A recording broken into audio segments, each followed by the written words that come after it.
Bonjour Michel.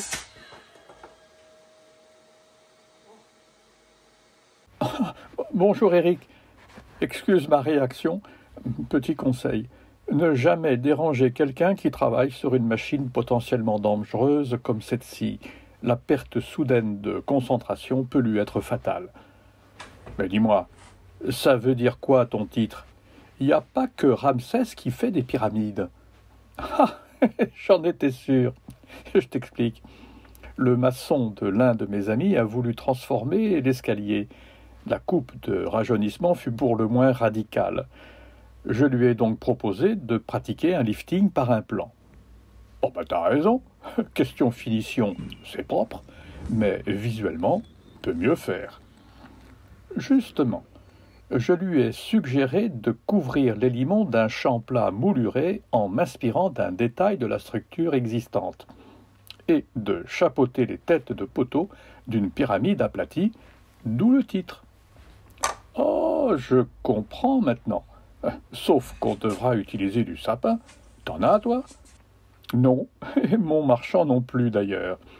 Il n'avait que des bois nobles, ou bien de l'épicéa étuvé, moche, noueux, et verdi par le traitement autoclave. Impossible à utiliser en l'état.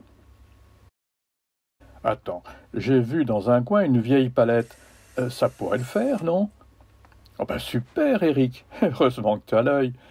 Et pour les champs plats, 3 longueurs de plinthe du castor feront l'affaire.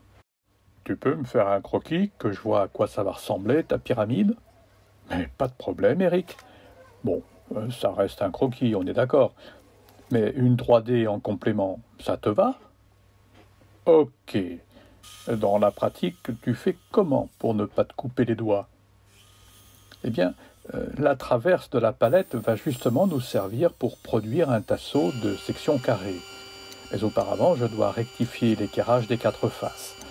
Ensuite, je règle la capex à 15 degrés et reporte l'angle sur le bois à l'aide de la fausse équerre.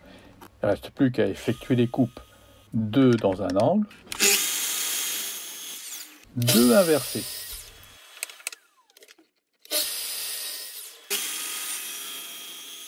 Et voilà notre pyramide. Parfait. Sauf que ton carré, il est trop petit. Les poteaux d'escalier cotent à 90 de côté, t'as oublié? Non, seulement c'était un test.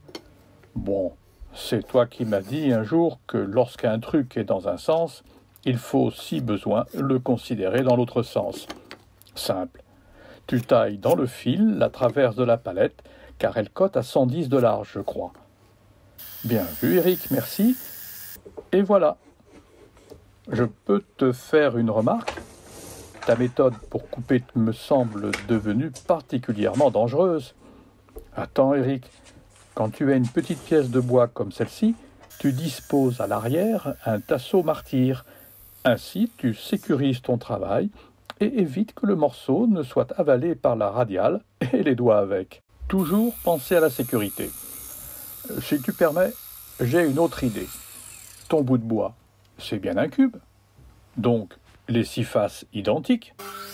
Si tu délignes une planche de la même largeur et reportes en son milieu l'emprise de cube, tu n'as plus qu'à tracer les diagonales pour déterminer le centre. Tu perces un avant-trou et tu visses les deux afin de les maintenir fermement.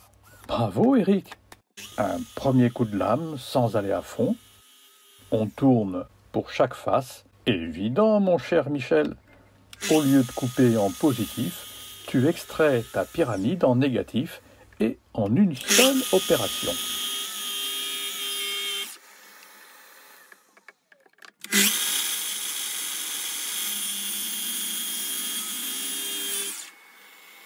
Et voici notre pyramide. Simple, pratique et en toute sécurité.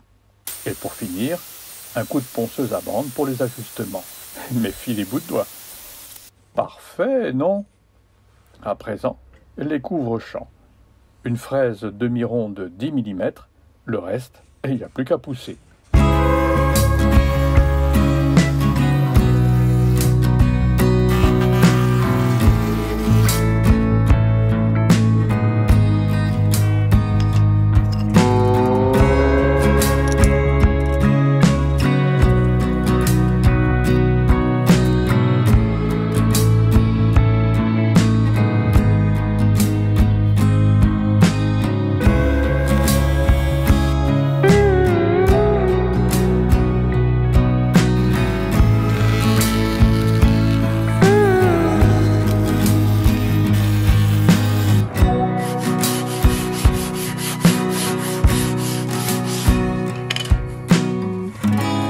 dois partir. Tu m'appelles quand tu vas poser? T'inquiète, Eric. Salut et merci pour tes idées.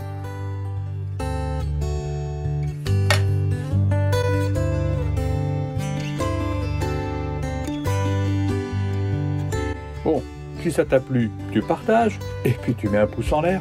Tu connais le truc. Allez, salut!